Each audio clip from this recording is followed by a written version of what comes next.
poder sobre mim me afeta as minhas ações, as minhas reações, a minha vida.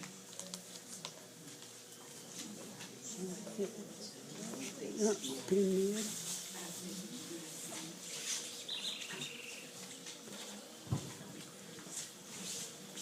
O terceiro passo para a cura interior é compartilhar. Vou compartilhar esta ferida com uma pessoa de confiança, com uma pessoa significativa, revelando-a.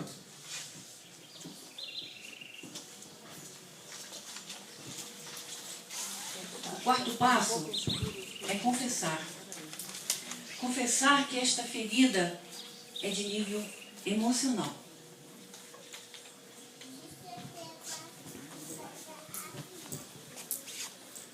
O quinto passo para a cura interior é aceitar. O passado tem que ser reconciliado, é fazer as pazes com ele.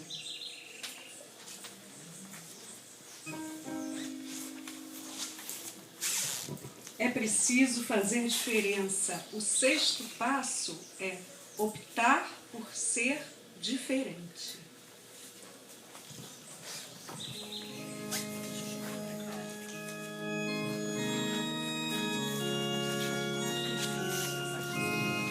O sétimo passo é o maior.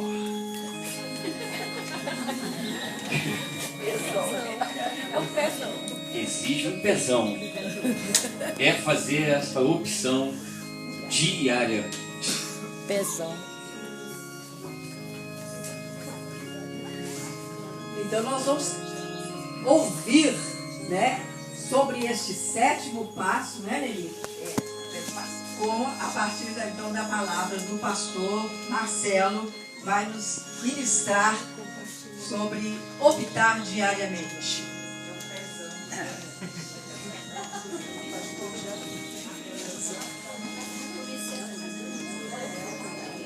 Bem, a paz de Jesus para todas, amém? Para todas e para os irmãos e irmãos que aqui estão, né? Todos e todas. Estamos juntos. Nós vamos ministrar, vamos falar sobre o sétimo passo, que é optar diariamente. Como é um trabalho baseado neste texto, cura interior para vasos quebrados, e eu recomendo, Nelly, que aquelas irmãs que desejam ou desejarem ter, não tiveram a oportunidade de ter, que seja compartilhado com elas, né? Talvez acho que nem todas tiveram a oportunidade de ter o livreto. Então você, por favor, possa pedir a Nelly, ela pode providenciar para você uma cópia. Que é algo que a gente, aqui nós vamos expor, cada pessoa fez um passo, mas eu li, e é um livro que é preciso que você se debruce sobre ele, estude, vença a primeira barreira, vença aí a primeira barreira do reconhecer. Eu concordo plenamente que o primeiro passo sempre é o mais difícil. Sair da inércia sempre é o nosso grande desafio. Mas depois que nós superamos o reconhecer, tudo torna-se mais fácil. O segundo passo também eu considero não somente reconhecer, mas de igual importância é o compartilhar. Há pessoas que elas conseguem fazer uma autoanálise, conseguem olhar para dentro de si, desafiar-se a si mesmo, tratar das suas feridas em Deus e conseguem caminhar. Mas a maioria precisa, de fato, de alguém que a ajude. O que o ajude é o ato de compartilhar. E o interessante é que nós aqui na nossa loja de vasos, né? E, por favor, Nelly, depois você passa no caixa e pague. Entendeu?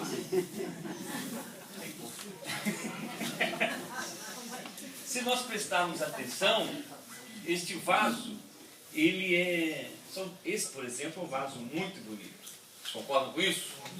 Claro que tem gosto, é uma questão relativa, mas eu achei bonito.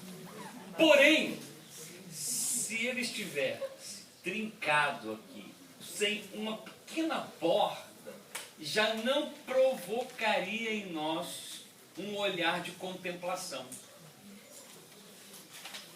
Então, não é preciso que o vaso esteja quebrado.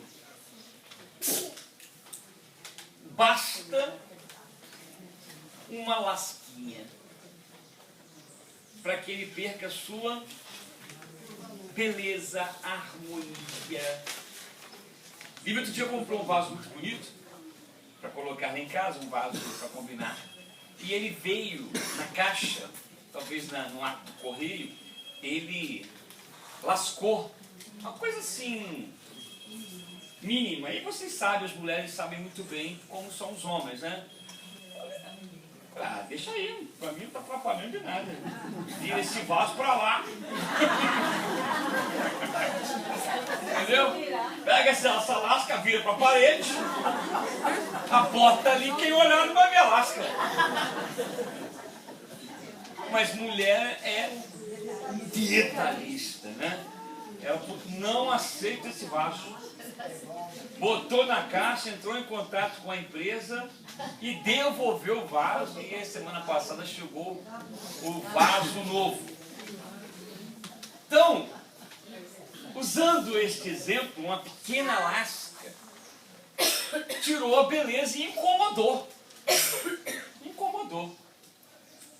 Ficou algo incompleto. Vocês concordam com isso? Alguns ou algumas reagem ou fazem como eu fiz. Não pega o vaso, vira para a parede. Porque quem entrar não vai perceber o quê? Que está lascado. Mas literalmente o vaso está lascado. Literalmente o vaso está lascado. Nós agimos assim. Nós escondemos as nossas lascas, as nossas fissuras, as nossas angústias, as nossas feridas, não é? Fingimos que não as temos, porque não queremos prejudicar a imagem que os outros possam ter a respeito de nós. Então nós preferimos o quê? Esconder. Virar para a parede. A não ser que chegasse alguém muito enxerido, né? E sempre tem alguém, né? Sempre tem alguém. Mas que vaso bonito! Ia dar uma viradinha no vaso. Ah, mas tá lascado. Sabe que esta pessoa existe. É aquela pessoa que não sabe por certo qual é a sua ferida. Mas ela percebe que determinados assuntos fazem exacerbar a sua ferida. Elas não sabem qual é o motivo nem a origem da sua ferida. Mas no caminho elas percebem quais são os assuntos que fazem você, eu, nós reagimos diante daquela ferida. Por isso que o compartilhar é você se fazer o quê? Visto pelo outro conforme você, ou pela outra conforme você é. Conforme você. É abrir-se, é revelar-se. E eu concordo com cada um de vocês, cada uma de vocês, né, grande maioria das mulheres, que compartilhar não é fácil. Vocês concordam com isso? É muito difícil, né? E a gente, quando está disposto a falar de nós, nós temos tanto receio que a gente começa a falar em medidas. em conta gotas. Quem nunca ouviu alguém dizer assim, mas é só isso? Aí você, mas você está sofrendo, é só por isso? É que ela não, a pessoa não consegue perceber que não é só por aquilo. É que nós não estamos dispostos a dar um passo a mais. Então a pessoa olha e fala assim, mas não há motivo para a sua dor. Quantas vezes você já ouviu alguém dizer assim para você, mas se todo problema fosse esse, é porque, na verdade, nós apenas abrimos aquilo que nós ainda julgamos que pode ser aberto. Se nós não vencermos esta barreira, de nos reconhecermos como pessoas feridas,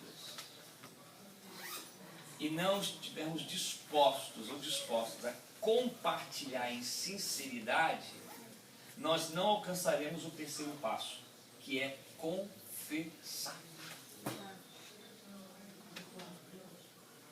Nós somos daqueles e daquelas que pecamos no varejo e confessamos no atacado.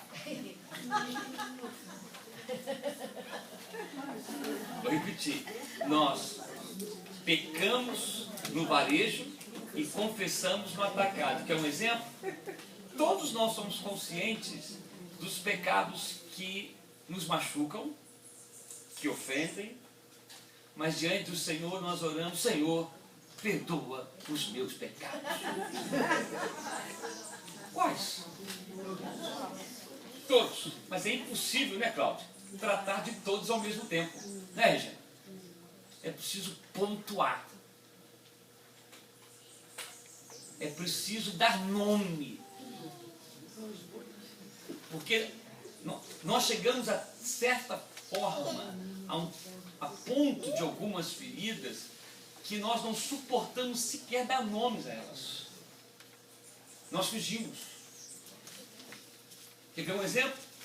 Alguém fala, é quando você diz assim, gosto nem de tocar nesse assunto. Não toque nesse assunto. Não fale sobre isso. Isso significa que o que há em nós nos feriu tanto que nós não conseguimos nem pronunciar o motivo da ferida. É verdade ou não é? Outro exemplo, se alguém te magoou, te feriu, não fala esse nome comigo. Nem me lembro. Tem mulher que fala assim, não é? Às vezes eu conversando com uma irmã, ela falou, não, pastor, porque o falecido. Aí você não se mas então, irmã. Quando foi que seu marido morreu? Ele morreu não, pastor. Mas para mim ele está morto.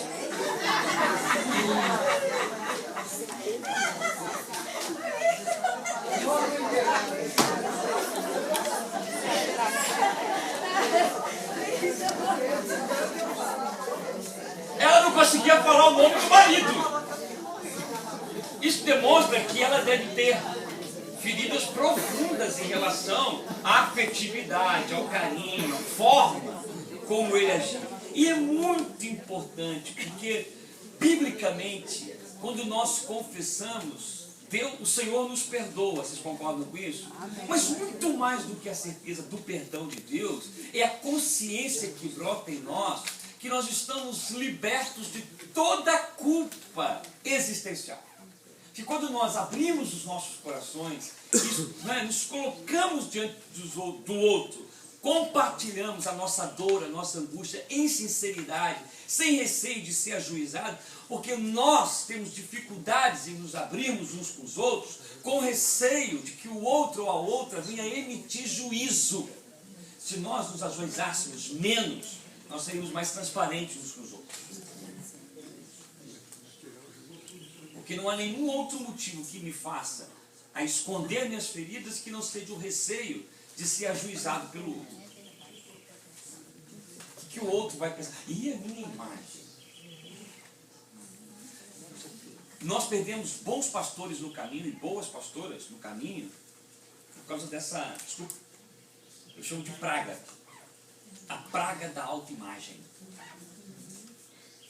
Com medo, com receio de serem julgados, mal compreendidos, de serem até mesmo isolados, em alguns momentos execrados, eles vão escondendo as suas feridas, as suas angústias, os seus dramas, os seus vícios, as suas dificuldades, e aí só vem à tona quando a casa cai. Quando não sobra mais nada. Isso não acontece na família? Se nós tivéssemos no processo da cura, confessar é fundamental.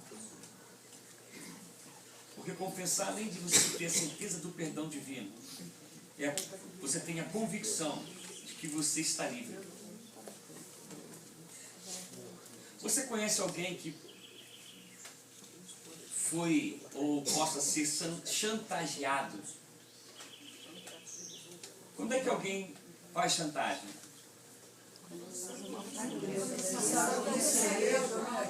Então, se confessa, não tem chantagem. Quem é capaz de chantagear alguém que confessa? Que se abre? Se alguém passou, vou contar. Pode contar. Mas a chantagem se alimenta o quê? Do nosso receio de confessar. O diabo trabalha nisso. Porque quem confessa encontra perdão. Quem confessa, quem se abre, encontra perdão e paz para a sua vida. E paz. O quarto passo depois de confessar é se sentir o quê? Aceito. Que a autora nos fala de autoestima. Não adianta eu passar pelo processo do reconhecimento, admitir as minhas feridas, compartilhá-las, né? Confessar, mas eu não consigo aceitar. Tem pessoas que param no quarto passo, aliás, no quinto passo. Elas param no quinto passo. Elas conseguem vencer essas barreiras, que não são simples, mas elas não conseguem o quê? Aceitar aquele estado para romper com aquele estado. É fundamental que aceite. O que passou não muda. Tome consciência disso. Nem Deus muda o passado. Deus trabalha em nossas vidas a partir do passado. Mas o que foi, não muda. Então não adianta ficar assim, se eu tivesse feito isso, se a vida me tivesse favorecido nisso, se naquele momento eu não estivesse ali, se eu não tivesse dito sim para o meu marido, já foi. Né? O príncipe já virou sapo, né? E agora não adianta nem beijar, que ele não volta a ser príncipe. E às vezes alguém que gosta, né? Um sapo boi.